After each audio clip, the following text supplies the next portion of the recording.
সুপ্রিয় দর্শক, এবার পুলিশের জালে কি আটকা পড়লেন শাবনূর এবং ডিপজল, যেভাবে ফেঁসে গেলেন এই দুই তারকা। দর্শক দেখুন বিস্তারিত। প্লিজ, আমি প্রধানমন্ত্রীর দৃষ্টি আকর্ষণ করছি।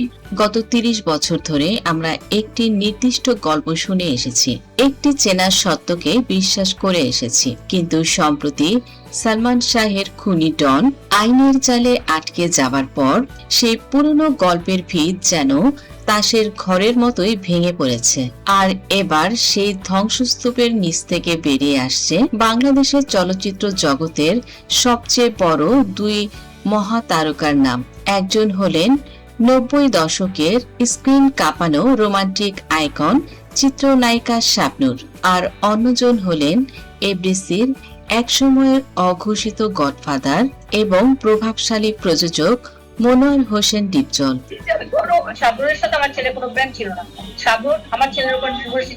শাবনূরকে কেন পুলিশ ধরল? যে শাবনূর সালমান জুটি দেখে এদেশের কোটি কোটি তরুণ তরুণী প্রেমের স্বপ্ন বুনেছে, আজ সেই জুটির রসায়নের মাঝে খোঁজা হচ্ছে সালমান শাহের খুনের ট্রাজিক পরিণতির উৎস। অন্যদিকে যে ডিপজলকে আমরা সিনেমার পর্দায় প্রতাপশালী চরিত্রে দেখেছি, বাস্তব জীবনেও কি তিনি কোনো অন্ধকার জগতের নাটের গুরু ছিলেন? কিভাবে পর্দার রোমাঞ্চ আর এফডিসির পাওয়ার পলিটিক্স মিলেমিশে একাকার হয়ে তিলে তিলে শেষ করে দিয়েছিল স্বপ্নের নায়ক সালমান শাহকে? আর কেনই বা এই মামলায় অটোমেটিক্যালি সবার নাম চলে আসছে? শেষ পর্যন্ত কি এবার সত্যি ফেঁসে যাচ্ছেন শাবনূর এবং ডিপজল? জানতে হলে ভিডিওটি শেষ পর্যন্ত দেখতে হবে। বন্ধুরা, শুরুতে আসুন শাবনূরের অধ্যায়টি একটু সাইকোলজিক দৃষ্টিকোণ থেকে ময়না তদন্ত করা যাক। সালমান শাহের এই অকাল বিদায়ের পর দীর্ঘ সময় ধরে অনেক তদন্ত হয়েছে, তবে পুলিশ ব্যুরো অব ইনভেস্টিগেশন বা পিবিআই যখন এই রহস্যময় পরিণতির তদন্ত প্রতিবেদন জমা দেয়, তখন পুরো দেশ একটি শব্দগুচ্ছ শুনে স্তব্ধ হয়ে গিয়েছিল। আর সেই শব্দটি ছিল অতিরিক্ত অন্তরঙ্গতা। পিবিআই তাদের অফিসিয়াল তদন্ত প্রতিবেদনে সালমান শাহের এই অস্বাভাবিক পরিণতির অন্যতম প্রধান কারণ ছিল চিত্রনায়িকা শাবনূরের সাথে তার অতিরিক্ত ঘনিষ্ঠতা। সিনেমাটোগ্রাফি বা চরিত্রের ভাষায় যাকে আমরা বলি অন স্ক্রিন কেমিস্ট্রি, সেটি কখন যে অফ স্ক্রিন ডেঞ্জার বা বাস্তব জীবনের বিপদে পরিণত হয়েছিল তা হয়তো তারা নিজেরাও টের পাননি। সালমান শাহর মা আন্টি সালমান শাহ তো আমাকে বোন বলে ডাকে। মানুষ ভুল বুঝতেই পারে। ক্রাইম সাইকোলজিতে একটি কথা আছে, প্রাণঘাতী আকর্ষণ। যখন কাজের জায়গার সম্পর্ক ব্যক্তিগত জীবনের সীমানা অতিক্রম করে ফেলে, তখন তা একটি ধ্বংস ডেকে আনে। পিবিআই এর রিপোর্ট এবং সেই সময়কার গৃহকর্মী ও প্রত্যক্ষদর্শীদের জবানবন্দি থেকে এমন একটি চিত্র উঠে এসেছিল যা কিনা কোনো থ্রিলার সিনেমাকেও হার মানায়। বলা হচ্ছে শাবনূর এবং সালমান শাহের এই সম্পর্ক স্রেফ কোনো সহশিল্পীর সম্পর্ক ছিল না।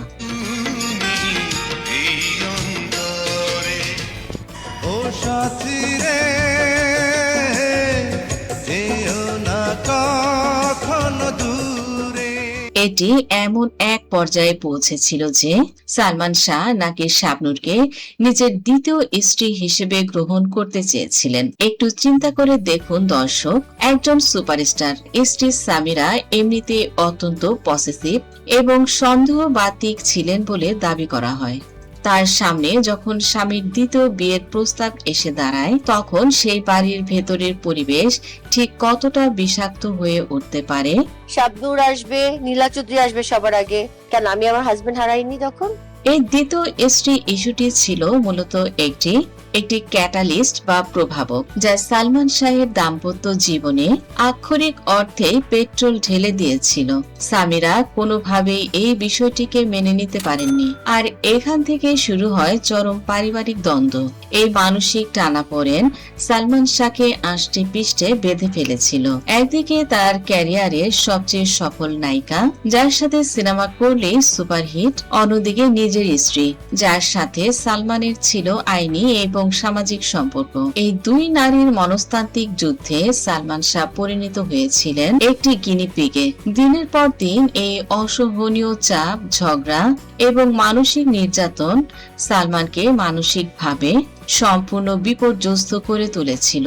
অনেকেই মনে করছেন এই পারিবারিক কলহের সুযোগ নিয়ে পর্দার পেছনের মাস্টারমাইন্ডরা নিজেদের নিখুঁত জাল বিছানোর সুযোগ পেয়েছিল।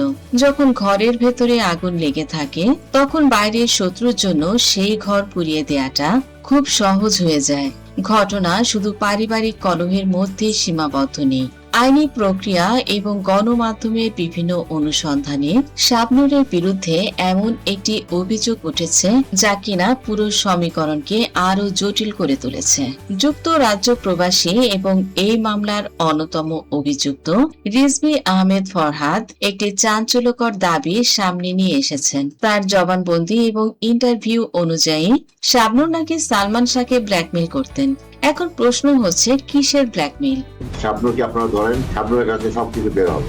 এই দাবি যদি সত্য হয় তবে বুঝতে হবে সালমান শাহ এমন কোন গোপন ফাঁদে আটকা পড়েছিলেন যেখান থেকে তিনি বের হতে পারছিলেন না।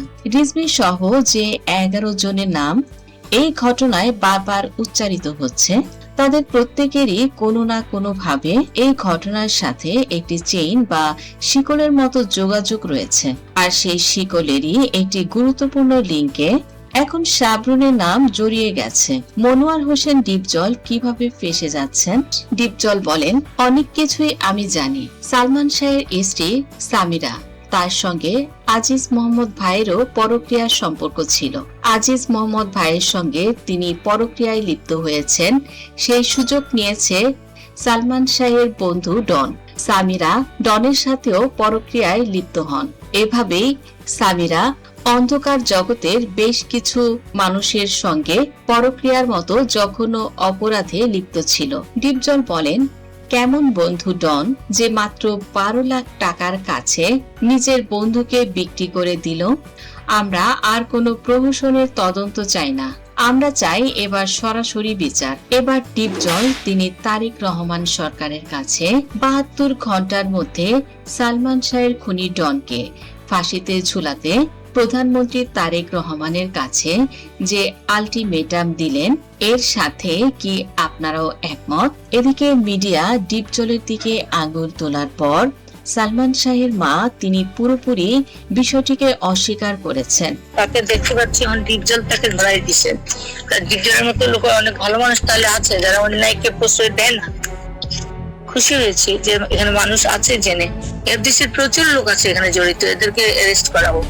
এ বিষয়ে আপনাদের সুচিন্তিত মতামত কমেন্ট করে জানিয়ে দিন। ভিডিওটি ভালো লাগলে লাইক, কমেন্ট, শেয়ার করুন। ধন্যবাদ।